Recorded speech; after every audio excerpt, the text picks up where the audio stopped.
Hey everybody, welcome to Active Church at Home. My name is Joe, this is Casey, and we are so stoked that you're watching with us today. That's right. If you're watching on Facebook, we would love for you to share this video with a friend and like it and let people know about it. And if you're watching and you're new, comment that you're new. We would love to reach out to you, get to know you a little bit better, and help you connect to the Active family. And if you're watching this on YouTube, we would love for you to hit that like button and subscribe to our channel. We have all kinds of good content that we'd love to put on there just for you. We're coming up to 1,000 subscribers, Casey. Dang, and you could be it. You could be 1,000. You could be 1,000 today. But I love our online experience. We have it tailored just for you. But what I know is that being in the room is so incredible. Yeah. So if you didn't know, we actually meet on campus right now, 9 a.m., 10:45. Would love to have you join us. It's so cool. We have Active Kids Ministry, which you're a part of leading. That's right, yeah. It's so great. And then you get to meet some of the faces. We got coffee for you. Long story short, come hang out with us whenever you are ready. 9 a.m., 10:45, every single Sunday. All I gotta do is throw it in the Google search,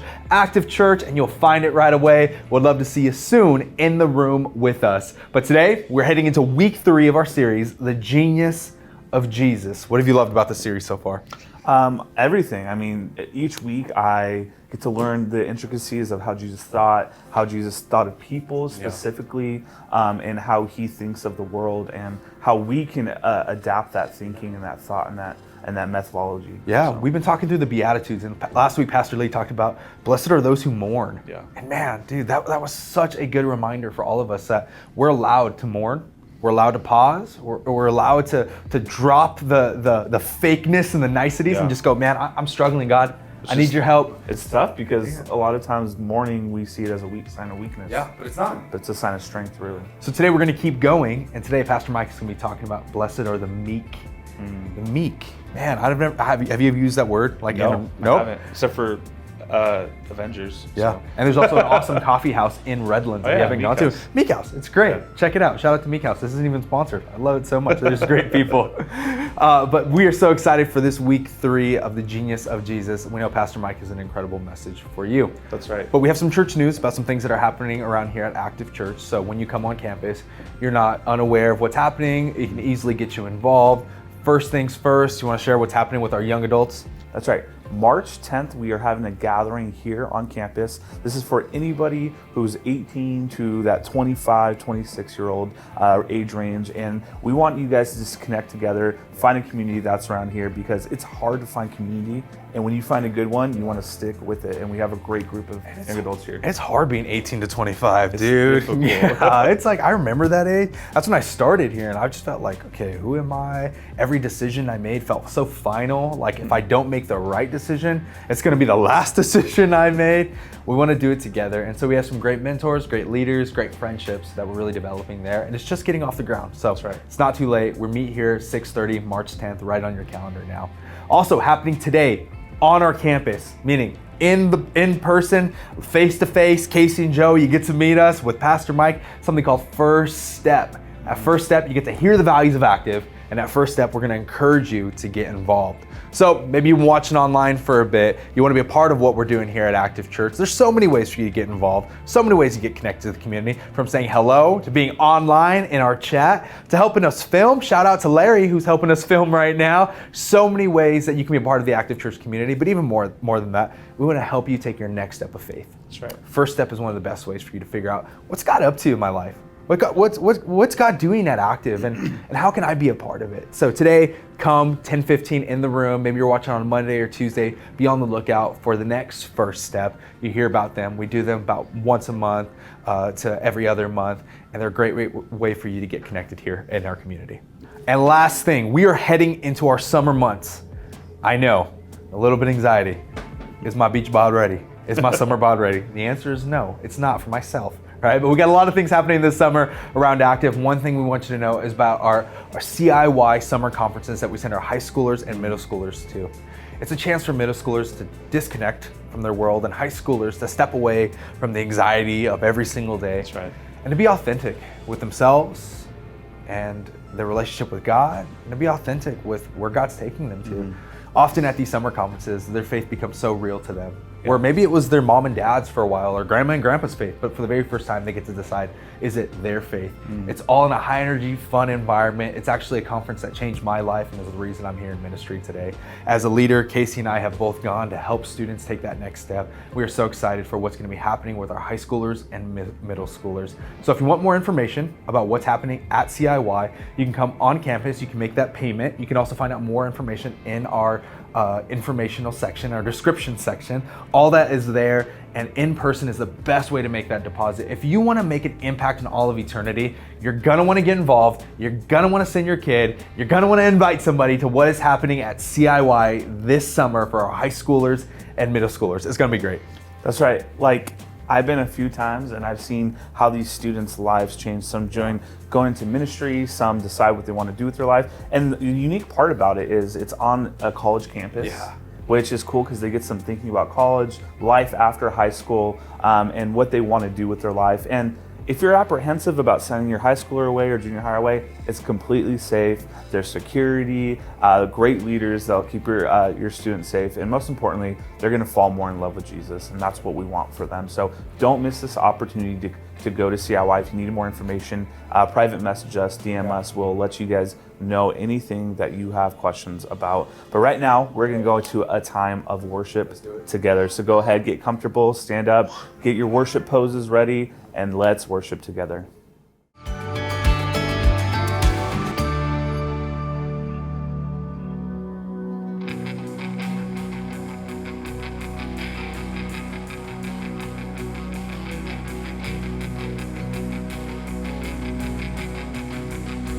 I raise a hallelujah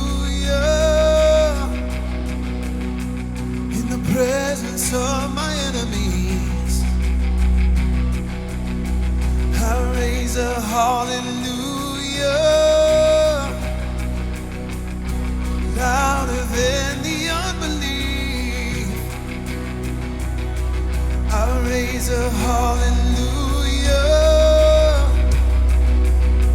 My weapon is a melody. I raise a hallelujah. Heaven comes to fight for me. 'Cause I'm gonna sing in the middle of the storm. Louder and louder, you're gonna hear my praises roar. Up from the ashes, hope will arise. Death is defeated, the King is alive.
a hallelujah. I'll raise a hallelujah. I'll raise a hallelujah. I'll raise a hallelujah.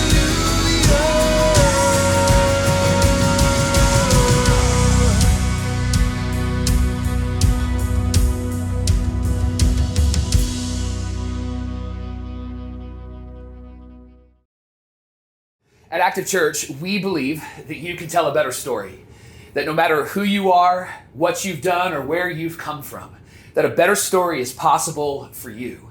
And we believe that a better story includes 4 really powerful decisions. The first is choosing to pursue God with your life. The second is choosing to progress together with others in life. The third is choosing to provide hope, connecting your heart to your hand. And the fourth is choosing to prepare leaders. And that probably is the most significant decision that you and I can make outside of pursuing God. Because when we choose to become a leader and prepare leaders, we are choosing to be effective in life, and we're choosing to disciple or help others to follow their purpose in life. And I believe that you're a leader because you have influence. Now, you may not feel like a leader and you may not feel like you have influence, but let me prove to you that you actually do. Has anybody ever asked you for your opinion or your thoughts or your wisdom or your advice on anything in life? Just raise your hand. Because someone has come to you and asked for your opinion, whether it be on how to beat this level in a video game, or maybe how to make this investment, or maybe it was having to do with a yard or with a car. Somebody has come to you and said, hey, could you help me here? Because they believe that your influence could actually help them to become better or to be wiser. You have great influence. And here's the thing about influence. It's not something that you earn. It's something that you have. And you get to decide what you're going to do with it. Which is why I want to talk about influence today. I want to talk about your influence and my influence and what Jesus says about influence. And I want to start with this question. Who are the greatest influencers? We're in a world where influencers are a part of our culture, and we get shaped and formed by what we see and what they say. They're influencers. They help adjust things and what's cool and what's not in culture, right? Who are the greatest influencers? Is it people who are just loud and noisy? Or can great influencers be people who are quiet and soft-spoken? Are the greatest influencers those who are physically strong, like me, obviously, right? Or are the greatest influencers also people who are emotionally and mentally strong? What about those who are maybe famous? Are they the only ones that can influence? Are they the greatest influencers? Or what about those who are less than famous? What about the aggressive? Those who are upfront about what they believe and what they're convicted of and their opinions about things? Or is it possible that the gentle and the hopeful and the humble can also be great influencers? Who are the greatest influencers? It's a question that we should wrestle with because we have influence, and truthfully, all of us want our influence to be good, to help people, to have other people tell better stories. Isn't that why you posted that TikTok video, right? I don't even know if I'm doing it right, but this is my version of the TikTok video, right? Isn't that why you created that reel and you shared it? Isn't that why you took that photo and put the filter on it so that more eyeballs would see it? You know you have influence, and you want your influence to impact the world around you. And so the question we have to wrestle with today is, who are the greatest influencers? Who has the greatest impact? That is the question. That's the tension that Jesus introduces us to in what's called the Sermon on the Mount. This sermon, this message, this teaching of Jesus actually helped people to know what life is like in the kingdom of God, and to know what it means to find and to follow Jesus with your life, to trust him, to be a follower of Jesus, a disciple of Jesus, to be a Christian. And Jesus shares all of this on a mountainside, and it was Matthew who was there and he wrote it down. And the words of Jesus were powerful. Most words divide, but the words of Jesus actually invited people into a better story. We call it the genius of Jesus. And over the last few weeks, we've been looking at the very start of this Sermon on the Mount, a list of characteristics, of values that Jesus is sharing called the Beatitudes. And if you're watching or if you're listening for the first time today, my name is Mike. I serve as the lead pastor. I'm so glad that you're here. And I would love for you to come and sit with us at our Yucaipa location. We have 2 services, 9 a.m., 10:45. It'd be great to have you here. But while you're watching or while you're listening, let's take a look at the third thing that Jesus said, the third Beatitude that's all about influence. In fact, it's Jesus sharing who are the greatest influencers, who will have the greatest impact in this world. And I'd love for you to follow along. Matthew is the letter that we're going to be in. It's in the New Testament in the Bible. And so if you have a Bible with you or if you have the Bible app on your phone, turn to Matthew chapter 5, verse 5. And if you're watching this, the verses will be here on the screen in just a moment. But Matthew chapter 5, verse 5 is where Matthew shares what Jesus is talking about, and it's the third beatitude. It's the third posture of the heart that the people of God choose as they live in the kingdom of God. And here's what Matthew writes. Blessed are the meek, for they shall inherit the earth. Now, initially, when we talk about the greatest influencers, those who have the greatest impact, I don't think that we think about people who are meek. We think about people who are strong, maybe people who are loud, maybe a politician or somebody that's famous, right? We don't think of meek people being influential. In fact, what we think about is that meek people are weak people, right? Especially for us that are guys. Guys, dudes, should not be meek because to be meek is to be weak, right? And no matter who we are, whether you're a guy or a girl, whether you're young or old, meekness isn't the first conversation that you have when you're talking about influence. But then Jesus comes along, the Son of God, talking about what it means to follow him and live in the kingdom of God. And he says in the kingdom of God, the meek are the strongest. Now, let's talk about that word meek for a moment, because there might be some misconceptions and misunderstandings about that word. Like, for example, we assume that it means that you're weak or you're soft. But the truth is, meek has 3 layers to it. The word has 3 layers to it. The characteristics of it are rich. They're deeply rooted. The first layer is that a meek person is gentle, which means that they have beliefs and they have convictions and they have opinions, but they're not aggressive with those beliefs and convictions and opinions. They're gentle with those. And in their gentleness, they actually draw people in. They invite people into a better story. They don't divide. They don't blast people on social media. They wait for the relationship and trust in the relationship to share some deep, meaningful truth. That's what meek people do. The second layer to someone who is meek is that they are humble. They are void of pride. Now, I know that's hard to not be prideful or selfish, right? Egotistical. This isn't somebody who is completely void of pride, but it's somebody who doesn't prioritize their ego first. It's somebody who doesn't prioritize what they want first.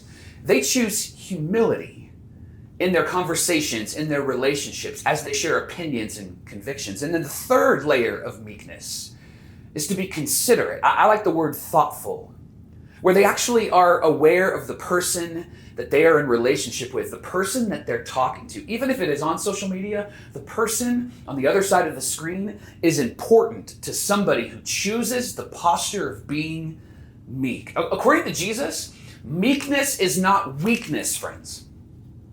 Meek is not weak if you're a guy, and meek is not weak if you're a girl. Meek is not weak if you're young, and meek is not weak if you're old. Meekness is not weakness. In fact, meekness, according to Jesus, is strength under control. And here's what I love about Jesus. He doesn't just drop this on us and move on. But later on in the Sermon on the Mount, he actually teases out what meekness looks like. And again, Matthew wrote it down. So I want to share what Jesus said, and I want to break it into little parts because there's a lot of context that needs to be understood as we read through this. So in Matthew chapter 5, verse 38, Jesus says this, as he's talking about what it means to be meek in real, tangible life. He says this, "You have heard that it was said," which means this is what you've been taught, when you went to synagogue, when you went to the tabernacle, you have heard people teach you this. Mom and dad may have taught you an eye for an eye and a tooth for a tooth. What Jesus is referencing here is that there is a Jewish law, a Jewish tradition that gave people permission for revenge. It gave people permission to pay back the pain that has been caused upon them. Here's how it works. If somebody was to punch you, according to this Jewish law, you could punch them back. If somebody were to kick you in the shin, you could kick them in the shin back. If somebody were to gossip about you, you were to gossip about them. And it would have been okay because it was an eye for an eye or a tooth for a tooth. In other words, if someone caused you pain, you had permission and you had the opportunity to return that pain in kind. But you couldn't go beyond the pain. Are you with me? You couldn't receive a punch and then punch them back twice. And that's the problem with this law, with this tradition. Because there is never any restraint in revenge, right? You never see someone who has had pain caused upon them getting revenge and only doing what has been caused to them. They go above and beyond, don't they? I experienced this in my life. So early on in my time at Active Church, I served as the youth pastor. And this was probably year 1 or year 2. My family was young and I was young, and we were driving home from a birthday party. We were at a stoplight in our hometown. And next to us is a car full of students from our youth group. And they have their music playing, they're laughing, having a great time, and they notice that Tiff and I were in the car next to them, and so they're waving, honking, we're laughing, windows are down. And while we're waiting, the light is taking forever, right? It's a red light, we're there for like 45 minutes, it feels like. So these students, who I love and who love us, had Skittles, and they decided that they were going to see if they could bounce the Skittles off of my big old head. I mean, they're literally throwing them at me. And it was fun for a minute until one of the Skittles hit me in the ear and the other one hit me in the eye. And then I was like, oh, it's on, baby. And so I decided that when that light was going to turn green, I was going to get my revenge. And in the center console, on top of the center console, was a piece of cake that we didn't eat at the birthday party. And so as soon as that light turned green, you know what I did? Because I'm a godly man, I took that piece of cake and I threw it into their car. Window was down, it hit the person in the passenger seat and went everywhere. And then I yelled, "Ha ha, suckers." That was literally what I did. And then we sped off. And I thought I won. Got my revenge, right? But there is never any restraint in revenge. And I didn't anticipate that these students would want revenge. They would want to pay me back. A couple nights later, I heard some rustling outside in our driveway. It was about 11 or 12 at night. So I went outside, turned the lights on, and I heard footprints of people running away, giggling and laughing. And when I turned the lights on, my truck, my baby, was sitting in the driveway, and it was turned into a hot fudge sundae. Chocolate syrup, caramel syrup, Cool Whip, bananas, nuts, ice cream. They did an incredible job, my friends. But I was incredibly upset because I had just washed and waxed my truck that day. And do you know what dry syrup does to a paint job on a truck? It is not good. And for weeks, my windshield wipers would barely move because they were stuck. I had to wash this sucker 3 or 4 times to get all of that residue off. And needless to say, I was upset and I wanted revenge. And so just a few nights later, because there's never any restraint in revenge, I grabbed all of the confetti out of all of our copy machines here at the church. You know, when you make a 3-hole punch piece of paper, all of that confetti got stored somewhere. We had bags of it here. I don't know why. I don't know if we recycled it. I didn't know. But I know that I was going to use it to get revenge. And I recruited my wife because I corrupted her. And we took these bags of confetti and we got into this student's car and we loaded it with all of this confetti to the point where when they opened it up after youth group, all of it just fell out. It was everywhere. You couldn't even sit in the truck. There is no restraint in revenge. One theologian says, according to this law, an eye for an eye will leave the whole world blind. And so Jesus says, you have heard that you can have an eye for an eye. You can return pain because pain has been caused upon you. But you couldn't go further than that. This is what Jesus said. You have been taught. But then he actually gives them a better story to tell. He says, but I tell you, do not resist an evil person. If anyone slaps you on the right cheek, turn to them the other cheek also. Now, there's all sorts of context here, and we don't have time to dig into it, but here's what you need to know. Jesus is not inviting you to just be a doormat and let people walk all over you. But turning the other cheek in this culture was actually what influential people would do. Because without saying a word after you got hit, you were turning the other cheek and you were giving that person that hit you, that harmed you, that caused you pain, you were giving them an opportunity to ask a very important question of themselves. Am I going to double down on what I've just done, or am I going to choose to be a better person? The way that Jesus is describing this here is choosing to, with your life, to invite other people into life without even saying a word. And when he says don't resist an evil person, you don't have to stand against them like they are standing against you. You don't have to declare war on them like they're declaring war on you. This is what Jesus says a meek person does. They decide what's better. Is more violence better or more compassion? Is more revenge and hate-filled language better or more courage and grace? Does your life invite other people into more life? According to Jesus, the people of God don't get revenge. They work towards reconciliation. That's their objective, and they're the most influential people on earth. And then Jesus says, after he talks about the meek, he drops this line. And this line is so important to the conversation because what Jesus is doing is he's giving us the goal of our posture of meekness.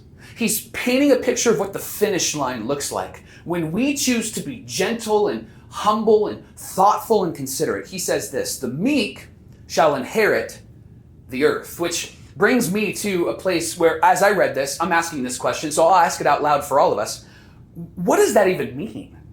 Like, if they're going to inherit the earth, like, what does that mean? Why is that such a big deal? Why does he mention land? Well, from the beginning of the story of God, the people of God received a promise from God that he would give them what they called the promised land. It was a land that they believed would help them to be safe, and it would bring security to them, and they would know that God is for them because they have this land. And that was the promise that they hung on to as they went through a lot of pain, including being slaves in Egypt. And they saw their land representing that God is the God, that he came through and he promised this would happen, and then he kept to that promise. And so the people of God, because they believed in the one true God, all these other gods were false. The people of God then began to believe, like, if we're the people of God and if God is the God, then we have a powerful story to tell. And because we have a powerful story to tell, we need the space to be able to tell it because we have to let people know about this God. And so their conviction was, well, we have to have all the land. If we have all the land, then we can tell the story of God. And that wasn't unusual in that culture, because everybody believed that the gods were tied to the dirt. There's a story about a man named Naaman and a prophet named Elisha in the Old Testament, in the Hebrew scriptures. Really powerful story about healing. We talked about it at Active a few weeks ago. But in this story at the end, when Naaman is healed by God, he actually asks for permission to take dirt with him back to his land. And it's a weird request. And Elisha says he can. But the reason why he did that is because he, amongst everybody in that time, they believed that the dirt represented the God of that land, and he wanted to bring the one true God who healed him back to his land. That's why the Israelites wanted all the land. That's why they wanted their promised land, but it's why they actually went to war and battled for other land. They were convinced that if they had all of the land, then they'd be able to tell the story of God. They were convinced that if we just overpowered everybody, then the people would submit and surrender to God, right? Because that happens all the time. When we threaten people, they make good decisions, right? When we overpower somebody, then they're going to want to trust in the God that we love, right? That's what we all believe, right? That's what they believed in that time. And even in the time of Jesus, that's what the religious people believed. That's what the Jewish people believed. They believed that they didn't have their own land. They wouldn't be safe. There'd be no security. And they wouldn't be able to tell the story of their great God. And so they began to think about, because Rome was in charge, they began to think about how they could take their land back. And there was 4 groups of people that had 4 different perspectives on how they could do that. The Pharisees were religious, and they thought if we just obeyed God's laws and traditions, then eventually God will honor us and give us the land, and then we'll be able to have great influence. There was a group called the Sadducees. They were called the realists. You might fit in that category. I'm just looking at reality, right? And they said, well, if we just make alliances with political leaders, then we'll get influence. Then we'll get the land. We'll just align ourselves with this person or that person, this president or that person, this emperor or that emperor. And they thought that's how they're going to get influence. There was a third group called the Essenes. They were isolationists. And the Essenes believed that if they just pulled away from everybody because everybody was evil, that God would destroy everybody, and then there would be free land for the taking, and then they would have all the influence. And then the last group were the Zealots. They were nationalists. They wanted to overthrow Rome. They wanted to dominate and go to war. And they believed that they would win, and then God would give them all of the influence, all of the land. They were convinced of that. And then Jesus comes along. And Jesus presents to these people this question. Hey friends, who are the most influential people on earth? Who are the greatest influencers? And then he answers the question. The meek, the humble, the gentle, the considerate, those who have strength under control. They will inherit the earth. Or in other words, they will have great influence. And their influence will go beyond their story. Their influence will go beyond their life. These are the men and women that will have great influence. And here's what's so remarkable about what Jesus says here. When he talks about the meek, he's actually talking about those moments when things are hard and when things are heavy, when things are beyond your control, when you don't know what to do, when you are not able to strategize, when you're not able to bring a solution, when you're not able to grab all of the power. Jesus says that's the moment when you choose the posture of meekness and to be gentle.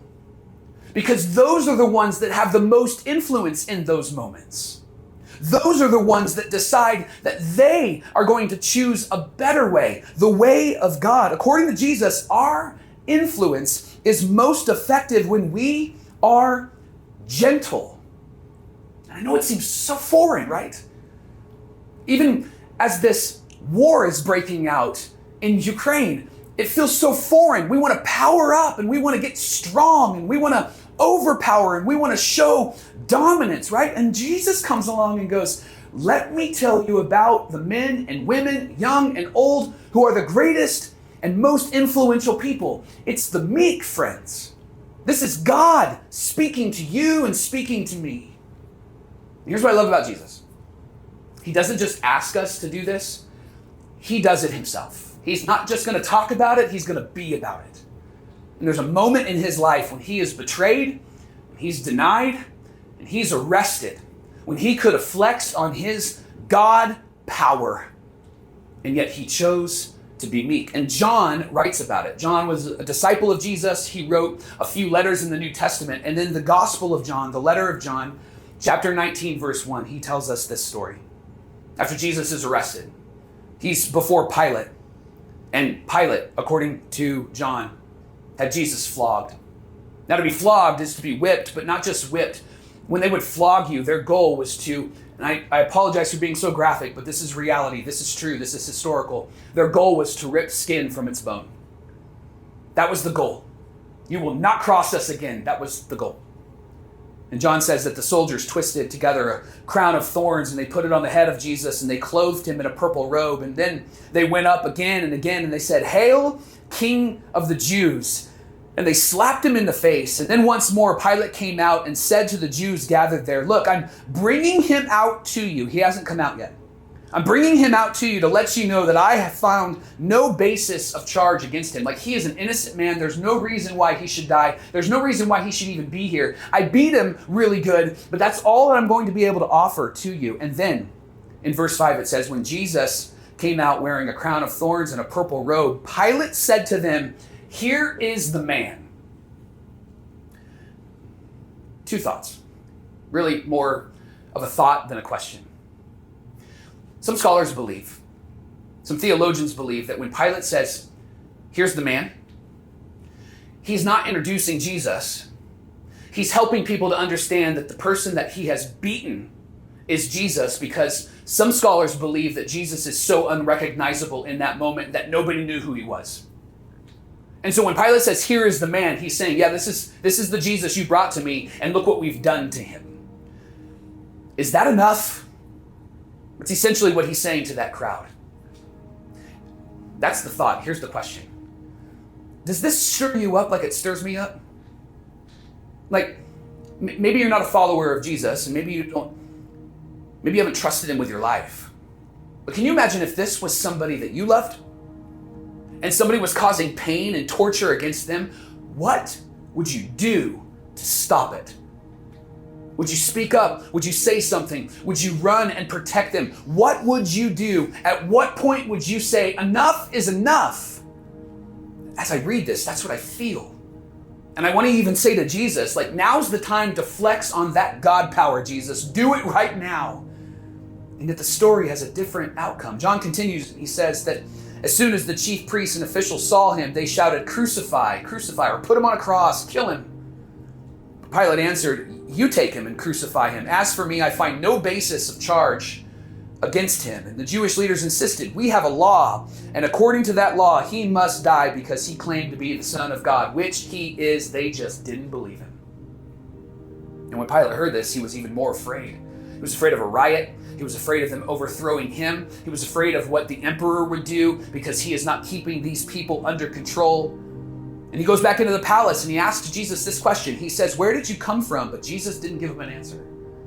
Pilate is frustrated. He goes, do you refuse to speak to me? Don't you realize that I have the power to either free you or crucify you? Like, he doubles down on his power or his supposed power in that moment. And I want to share what Jesus says next, but I want to remind you of the words of Jesus that we started with. Blessed are the meek, for they will inherit the earth. Jesus answered, you would have no power over me if it were not given to you from above. In other words, Pilate, I'm exactly where I want to be. I'm exactly where I planned to be. This is exactly why I came. You are just a pawn in my story. You are just a cog in this wheel. This is what is supposed to happen, and it's why I have come. No flex, no yelling, no overpowering. Meekness. In a moment when he is beaten. And it wasn't the only moment. Like earlier in the night, Matthew, in his letter, tells us about when they're praying in the Garden of Gethsemane. And the soldiers come to arrest Jesus. And Peter sees it, and he's a friend of Jesus, a disciple of Jesus, pulls his sword, and he cuts the ear off of the high priest's official.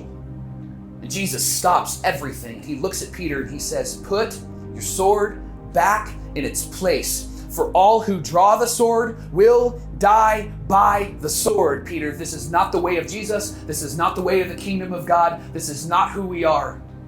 And then he says this, do you think I cannot call on my Father, and he will at once put at my disposal more than 12 legions of angels? Now, a legion in that time was a word that would describe a group of Roman soldiers in a pocket of the army. And a legion represented, get this, 6,000 soldiers. So what Jesus is saying to Peter here is this: don't you think that I could call on my Father in heaven and he would send 12 legions of angels? Now, quick math, I have a biblical studies degree. I'm not a mathematician, but quick math. 12 times 6 is 72, right? And he's talking about 6,000 in one legion. This is 72,000 angels, friends. Jesus goes, don't you think that I could just call on my heavenly Father and that 72,000 angels would show up? And to all of us, we would go, you should do that. That would be great, because we're not there, we're seeing it, we're reading it. If we were there, we'd be like, no, don't do that, especially if we're on the opposite side of Jesus. But we're like, you should do that. But then Jesus says this to Peter. But how, then, would the scriptures be fulfilled that say it must happen this way? In other words, Peter, I'm exactly where I'm supposed to be. This is exactly what should happen. I came to seek and to save that which was lost. I came to redeem and restore that which was broken. I came to forgive with my body, offering my body on a cross. I came to forgive your sin and their sin. And I came through the resurrection from death to life. I came to extend freedom to people. That's why I'm here. And we don't get there if I choose to overpower these people or if I choose to overpower you. We get there, get this, we get there when God loans his power to us. That's what meek people do. That's what influential people do. Influence is choosing what's best for them rather than prioritizing what's best for me. And you know what was best for me? Jesus going to the cross and forgiving me of my sin, and then Jesus resurrecting from the grave so that I might find freedom. And you know what was best for you? The very same thing. Blessed are the meek, for they will inherit the earth. Blessed are the gentle, the humble, the considerate, for they will have the greatest influence. And here's why this should matter to you. Eyes on me. Listen. If you're listening to the podcast, lean in. Eyes on me, ears on me. This is why it should matter. Because meek people don't overpower people. Meek people loan their power to others. They loan their strength to others. Meek people, they raise courageous children. The meek, they lead transformative businesses.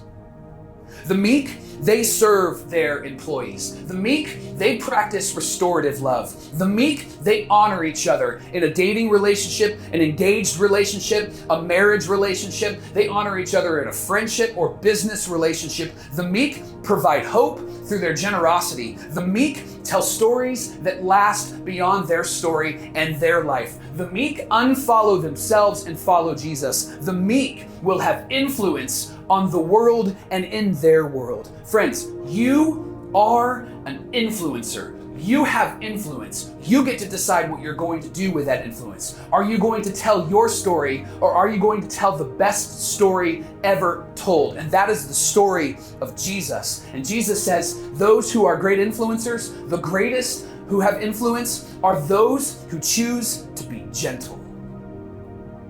So tell me about your influence. And don't use your words. Show me with your life. You're one of the greatest if you choose to be meek. But you're not one of the greatest if you're aggressive. You're one of the greatest if you decide to be gentle. But you're not one of the greatest if you decide to overpower. The meek loan their power, their strength to those around them. And Jesus says those are the most influential people. They will inherit the earth. You have great influence. You are a great leader. And your impact will go beyond you when you choose the posture of meekness. Because that's what Jesus said. Let me pray for you. Heavenly Father, thank you for sending Jesus. And thank you for showing us, teaching us, and allowing us to live in a new and fresh way, a way that is so different than what we're used to, a way that is so foreign to what everybody wants to do. The most influential people are not the ones who are the loudest or the noisiest or the most aggressive. But God, may we know in our hearts, in our minds, in our souls that the most influential people, the greatest influencers, are those who are gentle, thoughtful, and considerate. And may we, because we follow Jesus, may we live in that way today. in the name of Jesus. Together we say amen and amen and amen. Blessed are the meek. That's such a great reminder that it's not going to be the strong, not going to be the self-righteous. It's not going to be those who have it all together, those who can play the part or even say all the right things. It's going to be the meek who inherit the earth. And meekness isn't weakness. It's actually one of the greatest strengths we have because it allows us to be heard and it allows us to see and allows us to be thoughtful with all of our interactions. And I would say that moves us closer to the heart of Jesus. Thank you, Pastor Mike, for this message. And man, we hope you were so encouraged today by that, wherever you're watching from. Would love to see you in person for next week as we continue our series, The Genius of Jesus. Keep walking through the Beatitudes for week 4. And so in person, 9 a.m., 10:45, you're always welcome. Come say hi to us. You already got 2 built-in friends if you come on campus. We'll see you soon. That's right. And we're going to go into a time where what we call giving. It's a time where we get to be generous and give back to God what He's so generously given to us. And what we do here throughout the summer is all about the future of Active. It's about our kids, it's about our students that come to Active, and we have some awesome things coming up. We have Kids Blitz that I am so lucky to be a part of, that I'm so excited to be a part of this year. It is June 14th, 15th, and 16th. It will be 6 p.m. to 8:30, and it's an awesome event just for anybody in kindergarten all the way up to 5th grade. And what's great about this event is it's completely free. Everything about it is free. You don't have to pay a cent. We're going to open registration coming March 27th. And we also have our CIY that we talked about, CIY camps coming up for our junior hires and high schoolers. All these events are pointing towards life change for kids, setting a foundation for them to begin to believe in Jesus and start that journey at a young age, which I wish I had growing up. But it's an awesome time to be around here at Active, here in the summer of Active. But we'd love for you guys to join us in a journey of generosity through that, because everything that you give towards goes to those things, goes to helping kids learn about Jesus, goes to helping students begin to learn how to follow Him, what it looks like, and set a foundation for their life. Yeah, preach, Casey. Dude, I think about all the things that are going to happen this summer, and I can't wait. But what I know to be true is that this only happens because of your generosity. We've never been able to not send a kid to middle school or high school camp, and those costs. And the reason being is because you've chosen to be generous. That's right. We've never not had an amazing Kids Blitz because you've chosen to be generous. You see, the kingdom of God grows with our generosity. It's like we see this happen in the Bible often, where it says like, man, bring your goods, bring the things you can, and see that I don't multiply them. And those are the words of God. He's gonna multiply what we give, and people are gonna come to know Jesus this summer, as they've already been coming to know Jesus. So give with us today in one of 2 ways. First way is online at activechurches.com, click the give button. The second way is you can text the amount to the number that is on the screen right now, should be popping up. Your generosity changes the world. Active, thank you so much for how you give, but even more than that, thank you for how you live and how you love. I can't wait to keep going through this series. Again, you're always invited into the room, 9 a.m., 10:45. We'll see you soon, Active Church.